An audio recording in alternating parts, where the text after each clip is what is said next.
Hello everyone, this is Professor Pawan Shwankar and I welcome you in 33rd lecture of Mechanics of Material, and today we are discussing numerical number 10. A simply supported beam AB of length 6 meter is hinged at A. Draw SFD and BMD. तो diagram आपके सामने है। यहाँ पे beam पे सिर्फ और सिर्फ एक कपल दिया हुआ है, this one having intensity 24 kilonewton meter. This is a couple. Okay, this is not a UDL. So kilonewton meter, यहाँ पे पर नहीं है, it is just a kilonewton meter, force into distance. Okay, so दोनों जो एंड है वो hinged है। तो यहाँ पे सबसे पहले हमें सपोर्ट,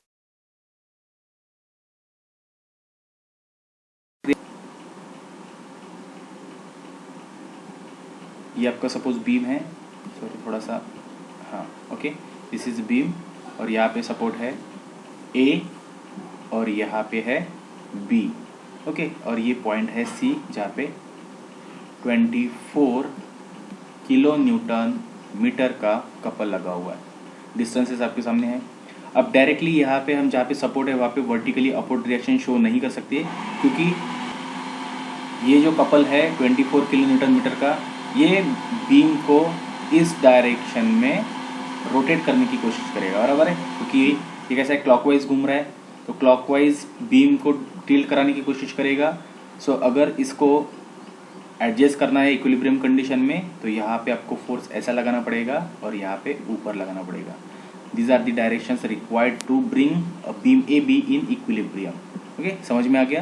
क्योंकि अगर कपल ऐसा घूम रहा है, इसलिए जो रिएक्शन फोर्सेस है यहाँ पे हमें ऊपर से नीचे और यहाँ पे नीचे से ऊपर लगाना पड़ेगा, क्योंकि बीम ऐसा घूम रहा है, इस डायरेक्शन में घूम रहा है, इसलिए ये नहीं होने देने के लिए हमें बीम को यहाँ से दबाना है और यहाँ से लिफ्ट करना है। ओके, तो ये हो गया आपके आर ए और ये हो गया आपका R B. Now next is what, अब हमें आर ए और आर बी निकालना है। So taking moment at A and equate with 0, so R B घूमेगा सबसे पहले तो ए पे कितने डिस्टेंस से घूमेगा, कंप्लीट डिस्टेंस है 6 मीटर।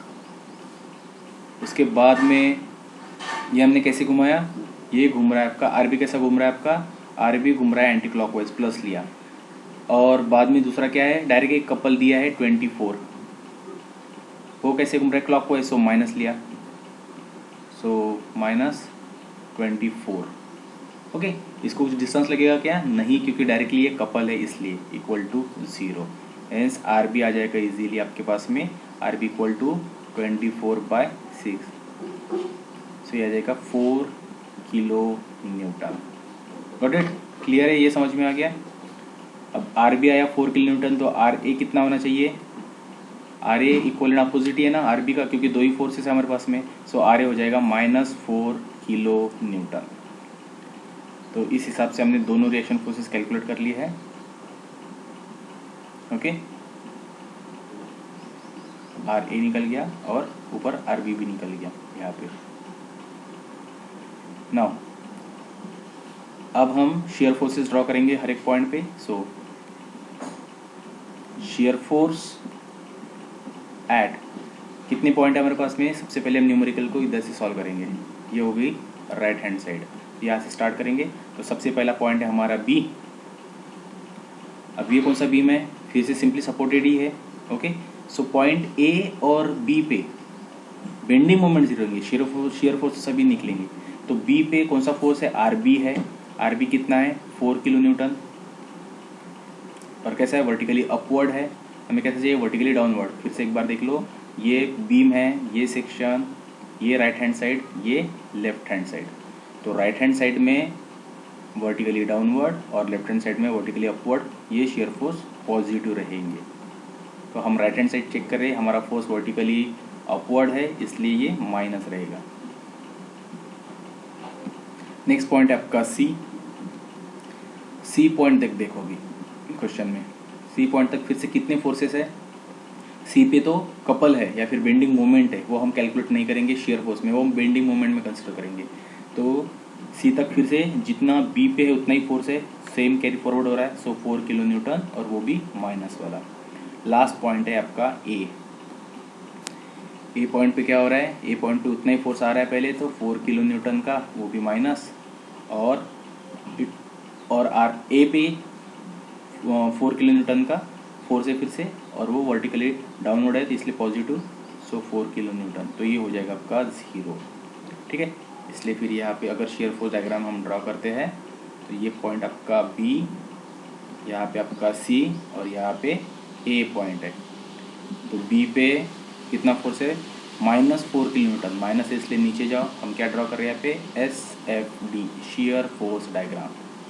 तो हम गए 4 किलो न्यूटन नीचे, सी तक उतना ही आना है हमें, आ गए हम, यहाँ पे भी वैल्यू वही है 4 किलो न्यूटन, और यहाँ पे हमें क्या करना है, 0 करना है। 0 हम इंक्लाइन जाएंगे क्या, नहीं, ए पे कितनी वैल्यू है, 0। ए पे हम ऐसे जाएंगे क्या, इंक्लाइन नहीं, क्योंकि पॉइंट सी और पॉइंट ए में पॉइंट लोड ही है बीच में और कुछ भी नहीं है। सो अगेन हॉरिजॉन्टली ट्रैवल करेंगे और यहाँ पे 0 करेंगे। सो ये कंप्लीट ग्राफ आपका निगेटिव है, यहाँ पे पी वैल्यू 4 किलो न्यूटन ही है।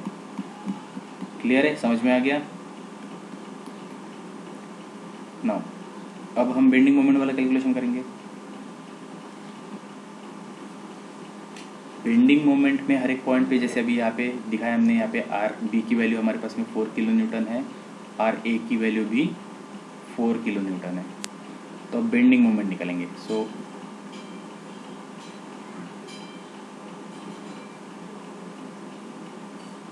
बेंडिंग मोमेंट सबसे पहले सिंपली सपोर्टेड, इसलिए पॉइंट ए और पॉइंट बी पे डायरेक्टली 0 रहेगा। So bending moment at A equal to B equal to 0, बराबर है। ए और बी का तो कोई रोल ही नहीं है क्योंकि सिंपली सपोर्टेड बीम है और लास्ट एंड पे 0 ही है सीधा सीधा। तो अब क्या करेंगे, सीधा सीधा हम सी पे निकालेंगे। तो सी पे क्या करेंगे, हम फिर से प्रॉब्लम को हम राइट हैंड से लेफ्ट हैंड ऐसे ही सॉल्व कर रहे हैं। तो सबसे पहले बिफोर सी करेंगे हम। सो बेंडिंग मोमेंट बिफोर सी मतलब सी के पहले तक, मतलब ये कपल हम उसमें कंसिडर नहीं कर रहे। सो बिफोर सी कितना हो रहा है, देखो अभी बिफोर सी में क्या हो रहा है, सी पॉइंट तक कौन सा force, R B A force, मतलब 4 कितने डिस्टेंस से घूम रहा है, डिस्टेंस से फिर से 4। सो 4 किलो न्यूटन फोर्स 4 मीटर से घूम रहा है। और कैसे घूम रहा है, ये आर बी वर्टिकली अपवर्ड है, सो ये घूमेगा एंटी क्लॉकवाइज इसलिए प्लस। सो 4 × 4 16 किलो न्यूटन मीटर और पॉजिटिव है। समझ में आ गया। देन बेंडिंग मोमेंट आफ्टर सी। अब आफ्टर सी मतलब क्या है, सी के जस्ट बाद में, तो मतलब यहाँ पे ये बेंडिंग मोमेंट या फिर कपल जो दिया है वो भी हम कंसिडर करेंगे। तो वो कैसे कंसिडर करेंगे, देखो सी के बाद में कितना था, 16 पहले था और 16 के साथ एंटी क्लॉकवाइज इसलिए प्लस लिया, और ये कैसा घूम रहा है क्लॉकवाइज इसलिए -24। तो ये कितना हो जाएगा 448 किलो न्यूटन मीटर और माइनस। तो ये क्लियर हो गया। देखो अभी यहाँ पे हम BMD bending moment diagram draw करते हैं। ये आपका बेस लाइन, यहाँ पे पॉइंट B, यहाँ पे C और यहाँ पे A और B पे तो 0 है। बिफोर सी के पहले, प्रॉब्लम को राइट हैंड से लेफ्ट हैंड ला रहे हैं हम, तो B के बाद में B पे तो 0 है, C पे पहले कितना है 16 है, पॉजिटिव 16 यहाँ पे लगा दिया हमने, 16 किलो न्यूटन मीटर। बाद में कितना है C पे माइनस है, तो C पे ही माइनस हम जाएंगे 8 किलो न्यूटन मीटर। ओके, और ऊपर हमने शेयर फोर्स डायग्राम कैसे ड्रॉ की थी, देख लो एक बार। शेयर फोर्स डायग्राम यहाँ पे हॉरिजॉन्टल लाइन है, तो पूरा जो बेंडिंग मोमेंट डायग्राम जो रहेगा वो इंक्लाइन लाइन रहेगा, इसलिए यहाँ से इंक्लाइन जाएंगे सबसे पहले हम 16, बाद में सी पे ही हमें -8 तक आना है, तो आगे हम -8 और बाद में ए पे फिर से 0 और पूरा ग्राफ आपका इंक्लाइन लाइन। तो ये हो गया आपका पॉजिटिव और ये हो गया निगेटिव, और उसको hatching. So that is the way to complete this numerical. इस प्रॉब्लम में हमने मेन क्या किया है, सबसे पहले तो रिएक्शन फोर्सेस किस हिसाब से निकाले कि सिर्फ और सिर्फ यहाँ पे एक कपल दिया है, तो कपल बीम को ऐसे रोटेट करने की कोशिश करेगा क्लॉकवाइज रोटेट नहीं होने देना है, इसलिए एंटी क्लॉकवाइज उसको एक फिर से कपल लगाना था। एंटी क्लॉकवाइज कपल मतलब उसी डायरेक्शन में फोर्स है। तो अगर बीम यहाँ से इतना लिफ्ट हो रहा है तो उसको वर्टिकली अपवर्ड हमने दबा दिया, यहाँ से ये नीचे घूम रहा है तो वर्टिकली अपवर्ड हमने यहाँ पे फोर्स लगा दिया। तो ये हो गया आपका आर बी और ये हो गया आर ए। ओके, दो ही फोर्सेस लग रहे इसलिए R is equal to R B था, इक्वल एंड अपोजिट है। इसलिए जब आर बी हमारा निकला है 4 किलो न्यूटन तो आर ए इसका माइनस हो गया, -4 किलो न्यूटन। बाकी सब प्रोसीजर आपको क्लियर है, समझ में आ गया। तो this was the numerical. Okay,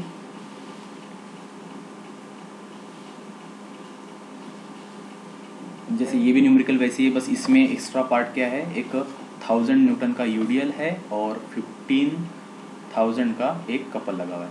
सो सबसे पहले तो हमें ये फाइंड आउट करना है कि जो टोटल कपल जो बीम को रोटेट करेगा वो कितना है। तो डायग्राम आपके सामने है। तो सबसे पहले कपल है आपका एक 15,000,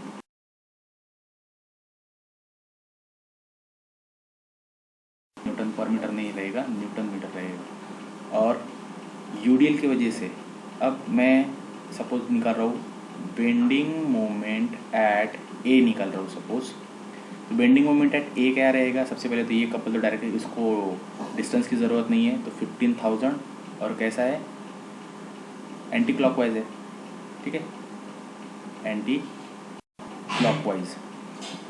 सेकंड है ये यूडीएल और इसका डिस्टेंस। तो इसका बेंडिंग मोमेंट यहाँ पे क्या निकलेगा, सबसे पहले तो intensity into distance, that is equal to 10,000 into 5। और कहाँ पे एक्ट करेगा वो, 2.5 पे एक्ट करेगा, बराबर है। यहाँ पे अगर निकालेंगे तो यहाँ पे एक्ट हो रहा है फोर्स और इतना डिस्टेंस, तो ये डिस्टेंस कितना है, हाफ। तो लोड इंटेंसिटी इंटू स्पैन, और वो कहाँ पे लोकेट करेगा, कहाँ पे एक्ट करेगा वो। तो ये हो गया बेंडिंग मोमेंट एट ए। तो ये कितना निकल जाएगा, ये निकल जाएगा 12,500। ये कैसे घूमेगा, ये घूमेगा ऐसा, मतलब clockwise. Hence net bending moment on beam, net मतलब रिजल्टेंट। तो रिजल्टेंट कितना है देखो, एंटी क्लॉकवाइज में घूम रहा है जो 15,000 है, और क्लॉकवाइज घूम रहा है इसलिए इसको माइनस करूँगा, और क्लॉकवाइज में 12,500 है। तो नेट कितना है, 2500, गेटिंग 2500 बराबर है। और किसकी डायरेक्शन लगेगी, जो बड़ा है वो 15,000, ये कौन सा है, एंटी क्लॉकवाइज है, एंटी क्लॉकवाइज इसलिए फिर यहाँ पे भी एंटी क्लॉकवाइज। तो जब आप बीम ये ड्रॉ करोगे, यहाँ पे जब हमें ए पॉइंट पे और बी पॉइंट पे जो रिएक्शन फोर्सेस लगाने हैं, तो जो रिजल्टेंट मोमेंट और बेंडिंग मोमेंट कैसा है, एंटी क्लॉकवाइज है। तो ये एंटी क्लॉकवाइज, इसका जो इंटेंसिटी जो कुछ भी है, इंटेंसिटी से हमें लेना देना नहीं है। तो ये कैसा घूम रहा है, डायरेक्शन क्लॉकवाइज घूम रहा है, मतलब ऐसा क्लॉकवाइज घूम रहा है, मतलब बीम आपका ऐसा लिफ्ट हो रहा है। आर यू गेटिंग, बीम ऐसा लिफ्ट हो रहा है, इसलिए जो रिएक्शन फोर्सेस इसको लगाने हैं, इसको बैलेंस करना पड़ेगा। यहाँ से इतना लिफ्ट हो रहा है, इसलिए ऊपर से नीचे यहाँ पे आर ए लगाएंगे, और बी पॉइंट पे बीम नीचे जा रहा है तो नीचे से ऊपर हम यहाँ पे आर बी लगाएंगे। समझ में आ गया, ये है मेन कंसेप्ट यहाँ पे। तो ये जो हमने कैलकुलेशन किया कि बेंडिंग मोमेंट एट ए निकालने के लिए कपल डायरेक्टली ले लिया, कपल को डिस्टेंस की ज़रूरत नहीं है 15,000, और दूसरा क्या लिया, यूडीएल इंटू वो कहाँ पे एक्ट हो रहा है उसकी लोकेशन। तो ये हो गया आपका दूसरा बेंडिंग मोमेंट, बट वो क्लॉकवाइज है, एंटी क्लॉकवाइज क्लॉकवाइज। तो जो हमने रिजल्टेंट या फिर नेट बेंडिंग मोमेंट निकाला, तो ये दोनों एक दूसरे से माइनस ही हो गए, तो बड़ा माइनस छोटा किया, तो इसकी जो डायरेक्शन आई वो क्या आई, जो बड़े की डायरेक्शन है वो एंटी क्लॉकवाइज। तो एंटी क्लॉकवाइज हमने यहाँ पे लगा दिया, एंटी क्लॉकवाइज घूम रहा है, मतलब बीम ऐसा यहाँ से ऊपर लिफ्ट हो रहा है, सॉरी ये तो क्लॉकवाइज डायरेक्शन होगी ना, हमें ऐसा लगाना पड़ेगा, ये एंटी क्लॉकवाइज होगा। एंटी क्लॉकवाइज मतलब आपका बीम ऐसा घूमेगा, okay my mistake, sorry, anti clockwise ऐसा घूम रहा है, इसलिए फिर यहाँ पे लगेगा आर ए, ये आर ए हो गया और ये आर बी हो गया। ओके, फाइनल डायग्राम देख लो। यहाँ पे ये ए पॉइंट है, ये लगेगा आपका आर ए और यहाँ पे लगेगा आपका आर बी। ओके, बाकी सब चीज़ें वैसी रहेगी। यहाँ पे फिर से आपका वही हम मूवमेंट शो करेंगे, कपल शो करेंगे, यहाँ पे यूडीएल शो करेंगे। ओके, बाकी सब इंटेंसिटी के साथ में बस आर ए की पोजीशन ऐसी रहेगी और आर बी की पोजीशन ये रहेगी। यहाँ पे वर्टिकली अपवर्ड रहेगा आर ए और आर बी रहेगा वर्टिकली डाउनवर्ड। समझ में आ गया? क्लियर है?